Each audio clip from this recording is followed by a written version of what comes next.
ఈరోజు సాఫ్ట్వేర్ కంపెనీలు పెట్టి అక్రాస్ ది వరల్డ్ రూల్ చేస్తున్నటువంటి వాళ్ళే any machine can be hacked అని ఇప్పుడు ఎలన్ మస్క్ లాంటి వాళ్ళు వేరియస్ సాఫ్ట్వేర్ కంపెనీస్ని నడిపిస్తున్న వాళ్ళు చెప్తున్నారు. ఆ ప్రాసెస్లో, ఆ ఎనాలజీలో ఈవీఎం కూడా హ్యాక్ చేయవచ్చు. ముందుగానే ఏం ప్రోగ్రామ్ చేసి పెట్టాము అన్నది ఏం తెలుసు? ఫర్ ఎగ్జాంపుల్, మన ప్రోగ్రామింగే 2 సార్లు మనం ఓటింగ్ చేసినప్పుడు ఇలా రావాలి, 3వసారి వాడినప్పుడు ఇలా రావాలని ప్రోగ్రామ్ చేసి పెట్టుంటే రియల్ ఎలక్షన్ జరిగినప్పుడు ఏం జరుగుతుందనేది ఎవరికి తెలియదు కదా. So that means we are all equal ఈ దేశంలో అనేటువంటి ఒక సమానత్వాన్ని కూడా చూపించే హక్కు అది. అలాంటి హక్కు నేను ఎవరికి ఓటేశాను అన్నది నేను తెలుసుకోవాలి. తెలుసుకునే హక్కును కూడా అది ప్రసాదించింది. ఈ ఈవీఎంస్ ద్వారా వేసే ఓటు ఎవరికి వేశాము అనేటువంటిది తిరిగి తెలుసుకునే అవకాశం లేదు.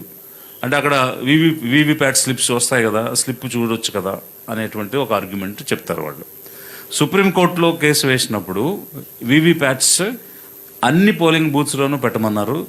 ప్రతి ఓటరు బటన్ నొక్కిన వెంటనే చూసుకునే అవకాశం కల్పించమని చెప్పారు. కానీ ఎన్నికల కమిషన్ పెట్టలేదు. కౌంటింగ్ చేసేటప్పుడు ఆ వీవీప్యాట్ స్లిప్స్ని మెషిన్ కౌంటింగ్ని 2 చేసి కంపేర్ చేసి చూడాలి. చూస్తే ఈ వీవీప్యాట్స్లో వచ్చిన ఓటింగ్ ఏ క్యాండిడేట్కి ఎన్ని వచ్చినాయో ఈవీఎంలో కూడా అలాగే వస్తే అది కరెక్ట్. అలా రాలేదు అని అంటే అది మెషిన్ హ్యాక్ అయిందా, ఏం జరిగిందా, అందులో ఉన్న మర్మం ఏంటి అనేటువంటి అనుమానాలు వచ్చే పరిస్థితి ఉంది.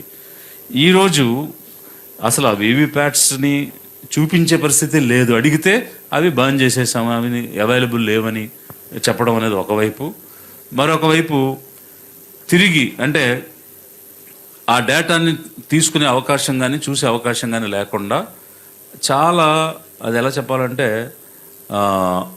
ఎలాంటి అకౌంటబిలిటీ లేకుండా కమిషన్ మాట్లాడటం అనేటువంటి జరుగుతుంది.